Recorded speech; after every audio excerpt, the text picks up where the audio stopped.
নমস্কার। আমরা যখন এই মুহূর্তে জবাব চাই বাংলা করছি, এখন একটা ঐতিহাসিক ঘটনা ঘটছে।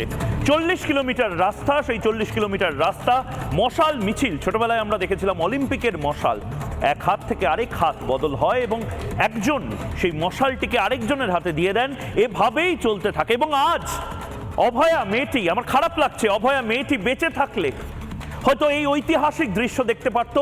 অভয়ার জন্য যে দৃশ্যের নির্মাণ হচ্ছে। মাসকট স্পিন কন্ট্রোল ল্যাবের পরীক্ষায় এটি প্রমাণিত। কেয়াসেট আলোপেক্স পেন্টা অ্যাক্টিভ নতুন চুল গজাতে সাহায্য করে, চুল পড়া বন্ধ করে। Keya Seth Alopex penta active 10 hair fall প্রবলেমের একমাত্র সলিউশন। আজ আমার কলকাতা শহরে 40 কিলোমিটার রাস্তা, বাঘাযতীন অর্থাৎ হাইল্যান্ড পার্ক, একেবারে দক্ষিণ প্রান্তে গড়িয়ার কাছাকাছি যে বাঘাযতীন হাইল্যান্ড পার্ক এলাকা রয়েছে ইএম বাইপাসের, সেখান থেকে শুরু হয়েছে এই মিছিল। শেষ হবে আর.জি. কর মেডিকেল কলেজ অবধি। মাঝে প্রত্যেকটি মেডিকেল কলেজের সামনে দিয়ে এই মশাল যাবে এবং সেই ছবি আমরা আপনাদেরকে দেখাবো এই মুহূর্তে। সেই ঐতিহাসিক ছবি, এই ছবি না দেখলে বিশ্বাস করা যায় না। এই মুহূর্তে যে ছবি আমাদের এই মুহূর্তে লাইভ আসছে, সেই ছবি আমরা আপনাদেরকে দেখাচ্ছি। এই ঐতিহাসিক মশাল, এই মশাল নির্বাপিত হবে না, এই মশাল লাগাতার জ্বলতে থাকবে অভয়ার জন্য। এ লড়াই চলবে। এই মুহূর্তে অনুপম রয়েছে। অনুপম, তুমি বলো এই মুহূর্তে মশাল নিয়ে ঠিক কোন জায়গাতে তোমরা রয়েছো এবং গোটা বাংলার মানুষ এই মুহূর্তে দেখছে। অনুপম।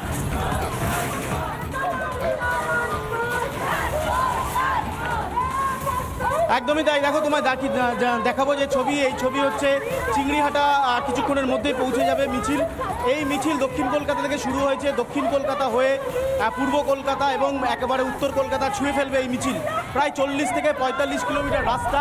এই রাস্তায় একদিকে মশাল মিছিল, অন্যদিকে আমরা দেখতে পাচ্ছি কয়েকটা কানেক্টিং পয়েন্ট, যেখান থেকে বিভিন্ন হাসপাতালের চিকিৎসকরা কিন্তু এই মিছিলে যোগদান করছেন। দেবব্রত বোসকে বাদিকে ছবি দেখাতে বলবো। তুমি দেখতে পাচ্ছ যে এই মুহূর্তে সেই মশাল মিছিল যেটা শুরু হয়েছে দক্ষিণ কলকাতা থেকে, সেই মিছিল কিন্তু ধীরে ধীরে পূর্ব কলকাতা ছবে, অর্থাৎ পূর্ব কলকাতা হয়ে উত্তর কলকাতা একেবারে শ্যামবাজার। এই মিছিলে যারা হাঁটছেন তুমি দেখতে পাচ্ছ। আমি ছোট করে প্রতিক্রিয়া নিয়ে নেব। কি বলবেন, আজকে আপনাদেরকে রাস্তায় নামতে হচ্ছে? তুমি দেখতে পাচ্ছ এই ছবি, দেবব্রত বোস এই মুহূর্তে সেই ছবি দেখাচ্ছে মশাল হাতে। এই মুহূর্তে সাধারণ মানুষ, সাধারণ জনগণ, কলকাতার সাধারণ মানুষ, সেই মানুষ আজকে রাস্তায় নেমেছে, প্রতিবাদ করছেন, বিক্ষোভ দেখাচ্ছেন। দাবি খুব স্পষ্ট, দাবি একটাই যে নির্যাতিতার বিচার চাই এবং সেই বিচার দৃষ্টান্তমূলক বিচার হবে, যার নজির থাকবে গোটা দেশে। স্বাভাবিকভাবে এই ঘটনাকে কেন্দ্র করে পশ্চিমবাংলায় নিঃসন্দেহে বড় আন্দোলন, মানে অনেকেই বলছেন এটাকে গণ আন্দোলনের নাম দিচ্ছেন। এই আন্দোলন অনেকেই দেখেনি এর আগে পশ্চিমবাংলার রাজপথে। এবং বিশেষ করে অনুভব, আমিও এই আন্দোলন দেখিনি। এটা অলিম্পিক, এই মুহূর্তে অলিম্পিক চলছে না, এই মুহূর্তে কোনো ঐতিহাসিক আন্তর্জাতিক কোনো ফেস্টিভ্যাল বা আন্তর্জাতিক কোনো ইভেন্ট চলছে না, কিন্তু এই মশাল নিয়ে বেনজির ঘটনা। হাইল্যান্ড পার্ক থেকে চিংড়িহাটা ইতিমধ্যে প্রায় 17 কিলোমিটার রাস্তা এরা পায়ে হেঁটে ফেলেছে। একজনের থেকে আরেকজনকে মশাল দিতে দিতে তারা আর.জি. কর হাসপাতালে পৌঁছাবে। কাতারে কাতারে মানুষ এই মুহূর্তে, হাজারে হাজারে মানুষ, সাধারণ মানুষ, খেটে খাওয়া মানুষ, সেই সমস্ত মানুষ এই মুহূর্তে এই মশাল মিছিলে অংশগ্রহণ করেছেন। পাশাপাশি এর আরেকটা দৃশ্য আমি দেখানোর জন্য পিসিআরকে বলবো। একদিকে এই ছবি এবং অন্যদিকে সিবিআই অফিসে জুনিয়র ডাক্তাররা তারা আজ প্রশ্ন নিয়ে গেছিলেন যে কতদিন আর কবে বিচার হবে, এবং সিবিআই তারা সময় নিক, কিন্তু আসলে কেসের আপডেট কি সেইটা জানতে, বাংলার মানুষকে জানাতে জুনিয়র ডাক্তাররা গেছিলেন। এবং তার মধ্যে থেকে একাধিক জুনিয়র ডাক্তার বক্তব্য রাখছিলেন। ডাক্তার রুমেলিকা কি বলছেন একবার শুনবো। 42 দিন ধরে আমরা রাস্তায় বসে আছি, 42 দিন ধরে সর্বসাধারণ রাস্তায় বসে আছে, 42 দিন ধরে আমরা টুকরো টুকরো করে ছিনিয়ে এনেছি আমাদের অভয়ার ন্যায় বিচারের দাবি, এক একটা ছোট্ট ছোট্ট দাবিকে আমরা প্রমাণ করেছি লবণ পাট হিসেবে বিলীন করে ব্যর্থ। আমরা প্রমাণ করেছি কিভাবে ন্যাক্কারজনকভাবে ধাবা চাপা দেওয়ার চেষ্টা করা হয়েছিল। আমরা প্রমাণ করেছি আমার বোনটাকে তিলে তিলে চক্রান্ত করে কিভাবে খুন করে দেওয়া হয়েছিল। তার প্রতিশোধ, তার বিচার না নিয়ে আমরা কেউ এখান থেকে এক পা সরব না। আমরা প্রমাণ করেছি আমরা সমাজ সর্বসাধারণের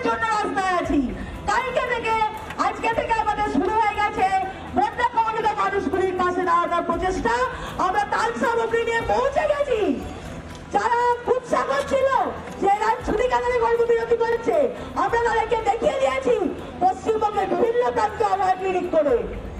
কালকে থেকে বন্যা কবলিত মানুষগুলির পাশে গিয়ে দাঁড়িয়ে আমরা দেখে নেব যে না, যারা আমাদের পাশে এতদিন ছিলেন, যে সমাজ আজকে গোটা অভয়ের ন্যায় বিচারের জন্য আমাদের পাশে দাঁড়িয়েছেন, যে সমাজ গত 42 দিন ধরে গলা কাটিয়েছেন, আমরাও একইভাবে সেই সমাজের কাছে দায়বদ্ধ, আমরা একইভাবে সেই সমাজের কাছে প্রতিজ্ঞাবদ্ধ, সেই প্রতিজ্ঞাবদ্ধ, সেই প্রতিশ্রুতি নিয়ে আমরা বলছি অভয়ের ন্যায় বিচার না দেখে আমরা ছাড়বো না। ফতোয়া জারি করে, নির্দেশিকা জারি করে আন্দোলন থামানো যায়নি, যাবে না। সেটা তুমি 144 ধারা জারি করতে পারো, সেটা তুমি সরকারি দপ্তরের নির্দেশিকা জানাতে পারো। মেয়েরা ঘরে ফিরবেন না, মেয়েরা রাতে কাজ করবেন, সবাই রাতে কাজ করবেন, সবাই সুরক্ষিত হবে, এই সমাজে টিকে থাকবে। তৃণমূল কংগ্রেস বা শাসক দলের অনেকে ভাবছে যে 42 দিন হয়ে গেছে বাবা, এবার বাংলা উৎসবে ফিরেছে, 42 দিন হয়ে গেছে, এবার এই সমস্ত কিছু নিয়ে আলোচনা হবে না। জুনিয়র ডাক্তাররা কাল থেকে কাজে ফিরছে, সাংবাদিকেরা বোধহয় অন্য কোনো খবরে ফিরবে, সাধারণ মানুষ হয়তো শপিং করতে যাবে। 42 দিন তো হয়ে গেছে, দ্রোহকাল বোধহয় শেষ হয়ে গেছে। আদপে কি শেষ হয়েছে? তার জবাব বাংলার মানুষ চাইছে না, বাংলার মানুষ দিচ্ছে। আদপে দ্রোহকাল শেষ হয়নি, আদপে বিচার এখনো আসেনি, এবং সে কারণে অনেকে একটা ভুল ভাবছে। শাসক হয়তো ভুল ব্যাখ্যা দেওয়ার চেষ্টা করছে, এই দ্রোহ শেষ না, এই মশাল জ্বলতে থাকবে, এই মশাল নির্বাপিত হবে না, এই মশাল ততদিন অবধি থাকবে যতদিন না ধিকি ধিকি আগুন দাবানলে পরিণত হচ্ছে না। এবং আমি আজ সত্যি কথা বলছি, এই 42 দিনে আমি বারবার এই একটাই প্রশ্ন করেছি। জুনিয়র ডাক্তাররা, জুনিয়র ডাক্তারদের এই আন্দোলন, সেই আন্দোলন আংশিক সফল, এখনো পথ চলা, এখনো লড়াই করা বাকি রয়েছে। কিন্তু তার পাশাপাশি আসলে বিষয়টা কি ছিল?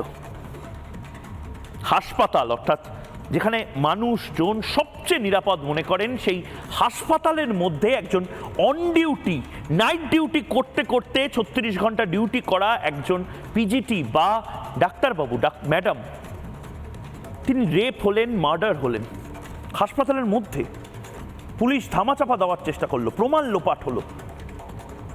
এটা আজ আরজিকর মেডিকেল কলেজে হয়েছে, কাল তো এটা সিএনএমসিতে হতে পারে, পরশু এটা বর্ধমান মেডিকেল কলেজে হতে পারে, তারপরের দিন এটা নবান্নতে হতে পারে, তারপরের দিন ভবানী ভবনে হতে পারে, তারপরের দিন হয়তো কোনো বিএলআরও অফিসে হতে পারে।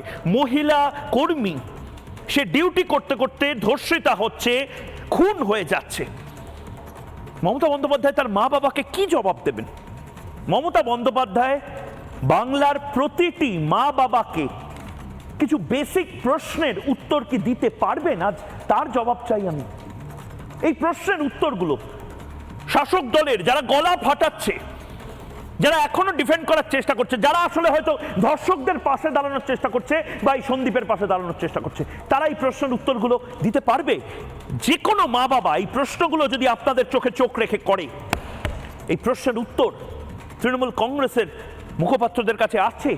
একবার দেখে নেব মা বাবাদের এই প্রশ্ন, প্রত্যেকটি মা বাবার প্রশ্ন, জবাব চান মা বাবা, প্রত্যেকটি মা বাবা যারা নিজের সন্তানকে ডাক্তার বানাচ্ছে, ইঞ্জিনিয়ার বানাচ্ছে, পশ্চিমবঙ্গের কোনো হাসপাতালে পিজিটি হিসেবে দেখছে, তাদের প্রত্যেকের প্রশ্ন, ময়না তদন্তের আগেই আত্মহত্যা বলা হলো কেন? এখনো তার উত্তর কি মমতা বন্দ্যোপাধ্যায় বা যারা এই আন্দোলনের সঙ্গে নিজেদেরকে যুক্ত করতে পারছেন না, আলাদা করার চেষ্টা করছেন, তাদের কাছে আছে? দ্বিতীয় প্রশ্ন, ময়না তদন্ত করতে এত দেরি কেন? আজ উত্তর পাইনি, কিন্তু আমরা এই উত্তরগুলো চাই, এবং সিবিআই দিক, সিআইডি দিক, এফবিআই দিক, মমতা ব্যানার্জি দিক, নরেন্দ্র মোদী দিক, এই উত্তরগুলো দিতে হবে। তৃতীয় প্রশ্ন, মেয়ের দেহ দেখতে দেওয়া হচ্ছিল না কেন? এটা কতটা ইনসেনসিটিভ? একবার শেষবার হাতটি ছুঁয়ে দেখার জন্য, মাথায় হাত বোলানোর জন্য 3 ঘন্টা অপেক্ষা করতে হয়েছিল অভয়ের মা বাবাকে। এরপরে অস্বাভাবিক মৃত্যুর মামলা রুজু কেন? বিনীত গোয়েল অত বড় অফিসার নাকি, বিরাট বড় অফিসার, আইপিএস অফিসার, সবকিছু বোঝেন, সবকিছু পুলিশিং এর দায়িত্ব নিয়ে ফেলেছেন, নিজে দেখলেন, ডেড বডি দেখে বুঝতে পারলেন না যে এটা বিয়ন্ড ইউডি কেস, না অন্য কিছু ঘটনা ছিল যেটা লোকাতে চেয়েছিলেন বিনীত গোয়েল? এরপরের প্রশ্ন, এফআইআর করতে সন্ধ্যে 6টা বাজলো কেন?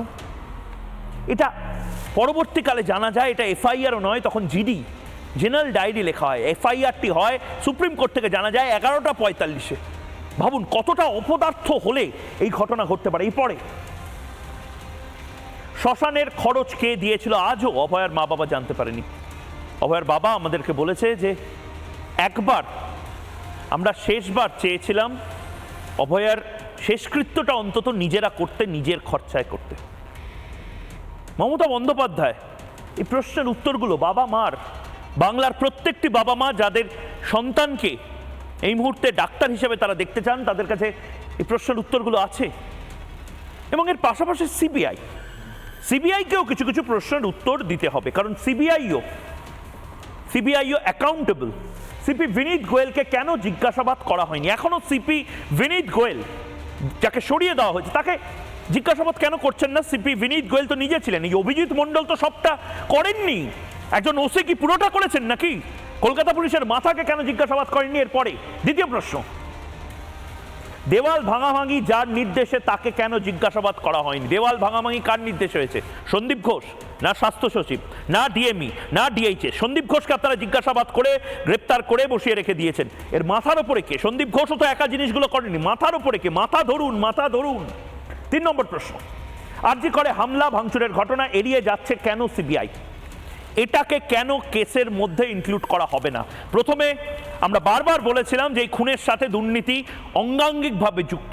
এবার আমরা বাংলার মানুষ এটাও মনে করছি খুন, ধর্ষণ, দুর্নীতি এবং আরজি করের যে ভাঙচুরটা 14 তারিখ, সেটা অঙ্গাঙ্গিকভাবে যুক্ত। এটাও তো হতে পারে, গোটা ইমার্জেন্সিটা ভাঙচুর করা হয়েছে এভিডেন্স ট্যাম্পারিং করতে। এর পাশাপাশি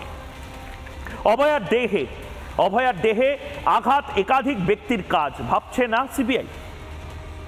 না আসলে এভিডেন্স এই মুহূর্তে এমন একটা জায়গায় ভয়ঙ্কর খারাপ অবস্থায় সিবিআই এই কেসটি নেয়। ডাক্তারবাবুদের ভাষায় অত্যন্ত খারাপ পেশেন্টকে রেফার করে দেওয়া হয় এবং শেষ অবস্থায় যে হাসপাতালে পরের ডাক্তারবাবু ছিলেন, এক্ষেত্রে সিবিআই এই কেসটি নেয়।